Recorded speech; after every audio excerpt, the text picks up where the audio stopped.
இன்றைக்கி புதன்கிழமை அதுவும் வாழ்க்கையில் ஏதாவது புதுசாக முயற்சி பண்ணலாம், நம்ம வாழ்க்கையில் ஏதாவது புரட்சி பண்ணலாம் அப்படின்னு அப்படியே வேலைக்கு கிளம்பலான்னு கீழே பார்த்தா நம்ம வண்டி தாங்க புரட்சி பண்ணியிருக்கு. பப்பரப்பான்னு கிழிஞ்சு கிடக்கு. ஐயையோ, இது யார் வண்டிடான்னு பார்த்தா நம்ம வண்டி. பேக் வீல் பப்பரப்பான்னு கிடக்கு.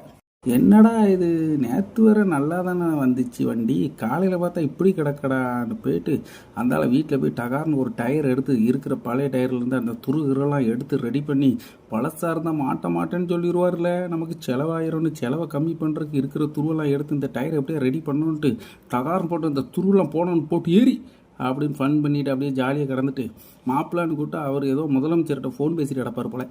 எங்கள் தலைவர் வண்டி பஞ்சர் ஆகிட்டு, அதனால ஏதோ பஞ்சர் பார்க்க வண்டி இருக்கா அப்படின்னு கேட்டுட்டு இருந்தார் போல். ஏழை ஃபோனை வச்சுட்டு வேலையை பாரில் வாழை போய் பஞ்சர் கடையில் போய் வண்டியை விடுன்னு சொல்ல இதோ வாரேன்னு வந்தவன் தான் ஆளை காங்கலை.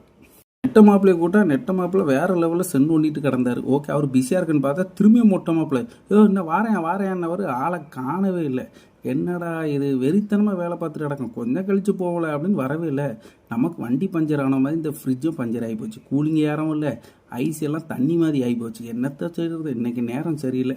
இங்கே என்னென்னா கூலிங் ஏற மாட்டேங்கி, அங்கே என்னென்னா வண்டி பஞ்சர் ஆகி போச்சு. பப்பரப்பான்னு இன்றைக்கி புதன்கிழமை நம்மளை புரட்சி பண்ணுது. இன்றைக்கி மேலே போய் அப்படியே கம்பெனி ஐட்டம்லாம் செக் பண்ணிவிட்டு, ஏங்க அந்த கடைக்கு நீங்கள் தான் சரக்கு எடுக்கணும்னு சொல்ல இந்த லிஸ்ட்டை கொண்டு நம்ம தலையில் கட்டிட்டாங்க. இவ்வளோ கஷ்ட மத்தியில் இன்னொருத்தன் பண்ணால் பாருங்கள், மொட்டை மாப்பிள்ளை கறியை வச்சு சாப்பிட்டு கிடக்காங்க. ஏங்க பொண்ணு கிடைச்சாலும் புதன் கிடைக்காதுன்னு வேறு லெவலில் கறி தின்று கிடக்கான் மொட்டை மாப்பிள்ளை. பார்த்து சிரிப்பு அவருக்கு வேறு. எங்கே அந்த நம்ம கடைசி மாப்பிள்ளையை காங்கலான்னு பார்த்தா அவர் வெறித்தனமாக கீழே கிடந்து படம் பார்த்து கிடக்காரு. நேற்று விட்டதுலேருந்து திரும்ப பார்க்குறான். இல்லை சாப்பிட்டுட்டு வாரேன் நானே, பேய் மேலே பேய் இருக்கானா என்னன்னு பார்த்தா காலை தூக்கி பெட்டி மேலே வச்சுட்டு பப்பரப்பான்னு கிடக்கான். இல்லை வண்டி விடுங்க வாங்கலை, இன்றைக்கி என் வண்டி பஞ்சர் பார்த்தோமா தான், முடியலடா சாமி, நான் போய் சாப்பிட போவோம் அப்படின்னு எல்லாருக்கும் ஒரு பாய் சொல்லிட்டு கிளம்பியாச்சு. புதுசாக பார்க்குறவங்க நம்ம சேனல் சப்ஸ்கிரைப் பண்ணிடுங்க ப்ளீஸ். Like my video.